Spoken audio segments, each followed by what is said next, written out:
Doctor Nageshwar గారి ఘటనకు, ఈరోజు పవన్ కళ్యాణ్ గారు రేజ్ చేస్తున్నటువంటి సమస్యలకు సంబంధం లేదనుకుంటున్నాను నేను. డాక్టర్ నాగేశ్వర్ గారి ఇష్యూ ఆంధ్ర తెలంగాణ పంచాయతీ కాదు, మీడియా స్వేచ్ఛ, మీడియా హక్కులకు సంబంధించిన సమస్య. అది కూడా ఒక పెద్ద మనిషి నాగేశ్వర్ గారు చేసిన వ్యాఖ్యలను ఉపసంహరించుకోవాలి అని బహిరంగంగా కోరిన నేపథ్యంలో నాగేశ్వర్ గారు కూడా బహిరంగంగా ఉపసంహరించుకున్నారు, వారిని గౌరవించి.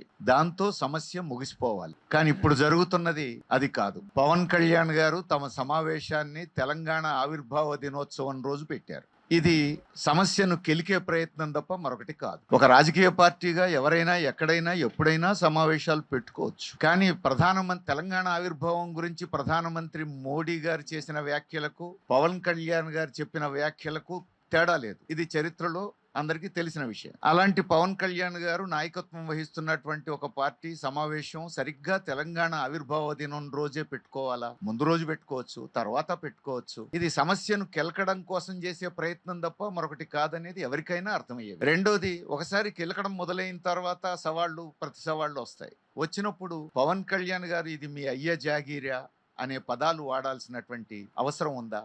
ఒక బాధ్యతాయుతమైన స్థానంలో ఉన్న వ్యక్తి, ఆల్రెడీ వివాదాస్పదమైన వ్యక్తి, పక్క రాష్ట్రంలో ఉప ముఖ్యమంత్రిగా ఉన్న వ్యక్తి, ఒక సెలబ్రిటీ, ఆయన మీ అయ్య జాగీరా అనే పదాలు వాడడం అనేది ఇంకా పుండు మీద కారం జల్లడం తప్ప మరొకటి కాదు. మరి ఎప్పుడో ముగిసిపోయిన ఆంధ్ర తెలంగాణ పంచాయతీని మళ్ళొక్కసారి ఎందుకు కెలుకుతున్నారు? ఎందుకు రగిలేటట్టు చేస్తున్నారు అని అంటే ఇందులో రాజకీయ ప్రయోజనాలు కనిపిస్తున్నాయి. ఇది పవన్ కళ్యాణ్ గారి ఎజెండా కాదని నా అభిప్రాయం. ఇది బీజేపీ ఎజెండా. ఇది ఆంధ్ర తెలంగాణ పంచాయతీ ఇప్పుడు లేవడం ద్వారా పవన్ కళ్యాణ్ గారికి కొత్తగా వచ్చే ప్రయోజనం ఏమీ లేదు. ఇక్కడ ఆయన పోటీ చేసేది లేదు, ఆయన పార్టీ ఇక్కడ పోటీ చేసి సీట్లు గెలిచేది లేదు, రాష్ట్రంలో అధికారంలోకి వచ్చేది లేదు. కానీ ఈ సమస్యను రగిల్చడం ద్వారా లాభపడేది కేవలం బీజేపీ. ఇది స్పష్టం. హైదరాబాద్ చుట్టూ సీట్లన్నీ ఎవరు గెలిచారో గత శాసనసభ ఎన్నికల్లో మనకు తెలుసు. ఎట్లా గెలవగలిగారో మనకు తెలుసు.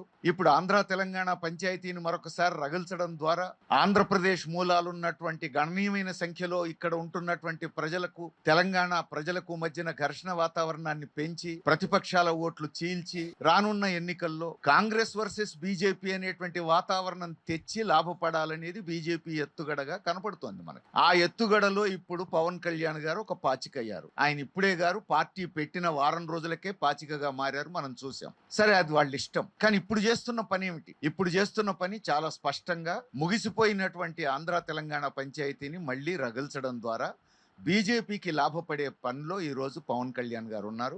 అట్లా ఉండొద్దని మనందరం విజ్ఞప్తి చేయాల్సిన అవసరం ఉంది. ఒక రాజకీయ పార్టీగా, జనసేన అధ్యక్షుడిగా ఆయన ఎప్పుడైనా రావచ్చు, ఎప్పుడైనా పోవచ్చు, ఎవరు కాదనేది లేదు. ఈ రోజు చంద్రబాబు నాయుడు గారు కూడా అంటున్నారు, తెలంగాణలో పవన్ కళ్యాణ్ మీద ఇట్లా బాధ్యతారహితంగా మాట్లాడుతున్నారు, ఇట్లా మాట్లాడకూడదు అని చెప్పేసి తెలంగాణ ప్రజలకు సలహా ఇస్తున్నారు చంద్రబాబు నాయుడు గారు. తన ఉప ముఖ్యమంత్రికి కూడా సలహా ఇస్తే మంచిది కదా. జూన్ 2వ తేదీనే ఎందుకు పెట్టుకున్నావా? అక్కడ పెట్టుకుని ఉండాల్సింది కాదు. నీ అయ్య జాగీరా అనే పదాలు వాడి ఉండాల్సింది కాదు అని పవన్ కళ్యాణ్ గారికి కూడా ఆయన సలహా ఇవ్వాలి కదా. అది ఇవ్వకుండా ఈ విషయం మాత్రమే చెప్పడం అంటే ఆయన బీజేపీతో కలిసి ప్రయాణిస్తున్నటువంటి దాంట్లో భాగంగా ఇదంతా జరుగుతోంది. బీజేపీకి సహకరించేటువంటి ధోరణి అటు చంద్రబాబు నాయుడు గారు చేస్తున్నారు, ఇటు పవన్ కళ్యాణ్ గారు చేస్తున్నారు.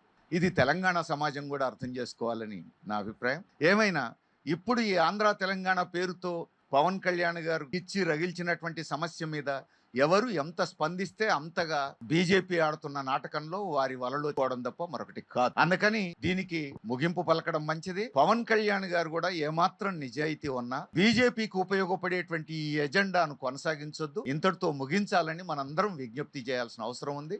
ఈ సందర్భాన్ని ఉపయోగించుకొని నేను కూడా వారికి కూడా విజ్ఞప్తి చేస్తున్నాను, ఇంతటితో ఈ సమస్యను ముగించడం మంచిది అని. ధన్యవాదాలు.